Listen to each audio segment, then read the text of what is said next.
Bom dia, pessoal, tudo bem com vocês? Na aula de hoje a gente vai estar falando mais sobre os povos indígenas. Então a gente hoje vai estar falando sobre a religiosidade dos indígenas, tá? Eu espero que vocês gostem da aula, tá bem dinâmica e sinto falta de vocês e um abraço da tia Daiane. Então, pessoal, como vocês viram na introdução, a gente vai estar vendo um pouco sobre a religiosidade indígena. E na hora de responder as questões, vocês podem estar me procurando. Isso aqui é mais só para vocês aprimorarem um pouco mais o entendimento de vocês sobre a religiosidade indígena. Pessoal, aqui é a introdução, como eu já falei, a gente vai estar falando da religiosidade indígena. E aqui, esse texto, esse enunciado, é um que vai aparecer no livro de vocês, que diz que os povos indígenas têm diferentes crenças religiosas para explicar como surgiram o universo, os seres vivos.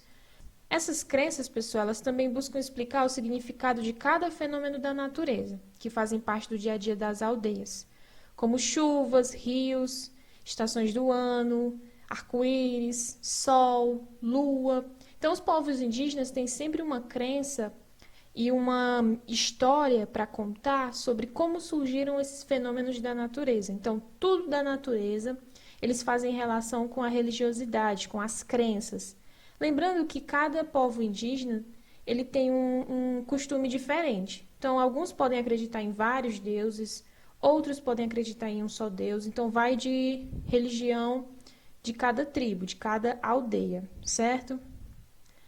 A característica comum desses povos indígenas, os brasileiros, no caso, na religião, é o xamanismo. O que é o xamanismo, pessoal? O xamanismo é uma crença religiosa que faz relação com espíritos,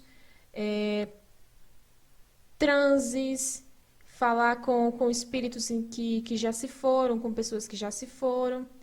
Então, aqui eu trouxe essa imagem desse homem, que nas tribos ele é conhecido como pajé. Então, o xamã, que é como é chamado, ele é responsável pelas conduções dos rituais. Pessoal, na cultura indígena, eles fazem vários rituais. A gente já até falou sobre isso na aula passada, já falou em sala de aula também, que eles fazem rituais para agradecer pela chuva, fazem rituais para chover. Entre os povos tupi-guarani, o xamã é denominado pajé. Então, o pajé é o homem mais velho da aldeia, que para eles, essa pessoa tem poderes, tem conexões com outros seres vivos, tanto vivos como mortos, e com a natureza. No livro de vocês, eles vão estar focando numa aldeia, num grupo indígena chamado Enauenê-Nauês.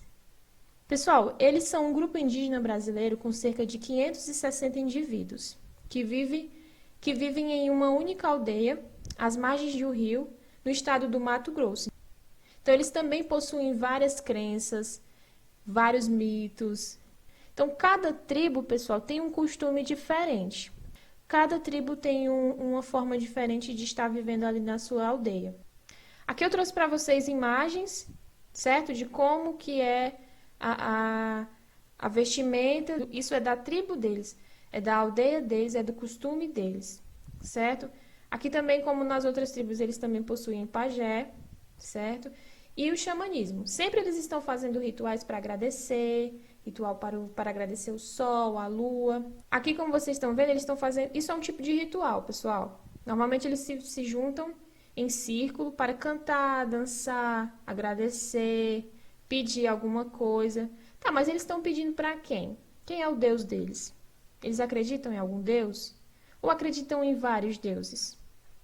No livro de vocês vai falar sobre a origem da mandioca, que é uma história contada pelos Enauenês Nauê.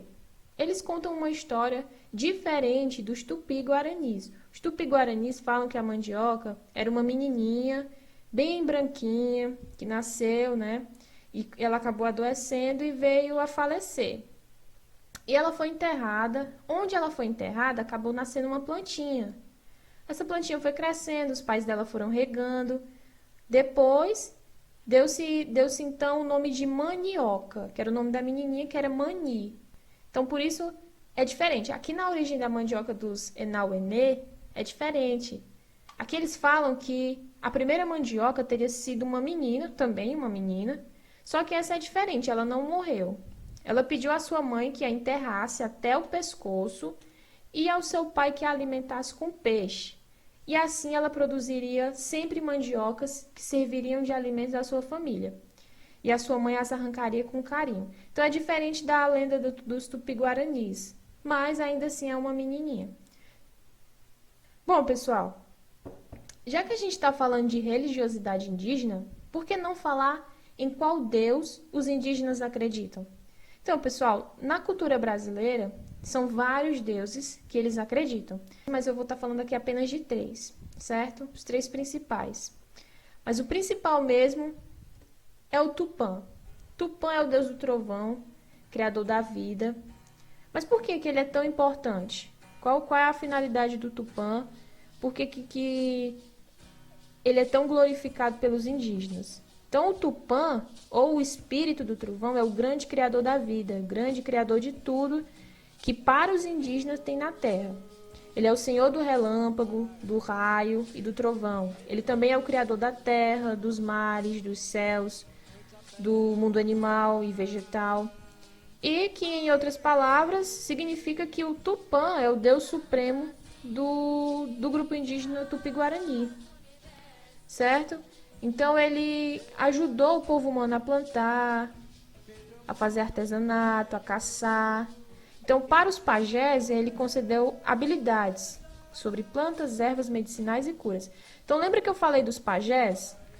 Os pajés, para o povo indígena, eles têm poderes.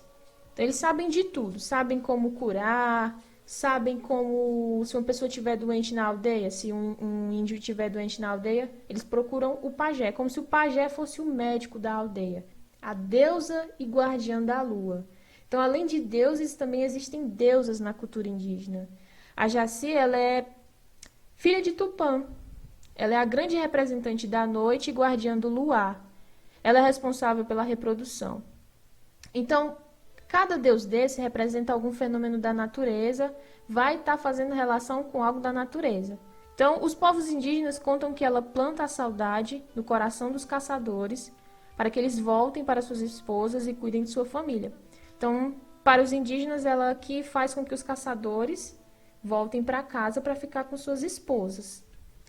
Então, vamos para o terceiro deus aqui, principal. Eu não vou falar todos os outros, porque são muitos e nosso vídeo vai ficar longo, mas vocês podem estar pesquisando. Pessoal, esse terceiro aqui é o Guaraci.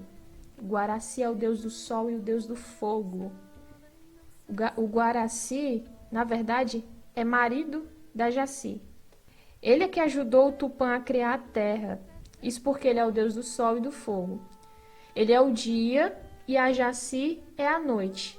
Eles se encontram no pôr do sol. O Guaraci é o deus do sol, então ele representa o dia e a Jaci representa a noite. Então, quando chega o pôr do sol, é como se eles estivessem se encontrando. O dia se encontrando com a noite, o Guaraci se encontrando com a Jaci.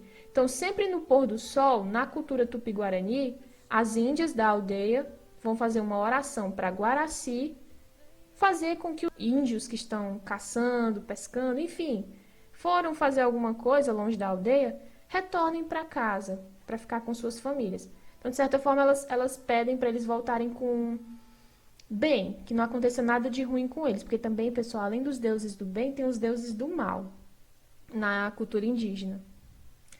Pessoal, nosso vídeo foi bem rápido, eu não quero me prolongar no vídeo, tá? É muito bom esse conteúdo, eu poderia ficar falando horas e horas sobre isso, é muito interessante.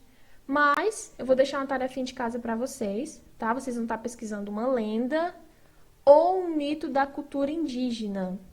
Pode estar pesquisando sobre o Boto, sobre o Curupira, sobre Vitória Régia, sobre a lenda do Guaraná, que eu já falei com vocês, ou a lenda do pão indígena, que é a mandioca.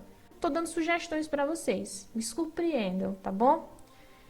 Espero que vocês tenham compreendido um pouquinho sobre a religiosidade indígena, né? E qualquer coisa, volta o vídeo, dá uma pesquisada e um beijão.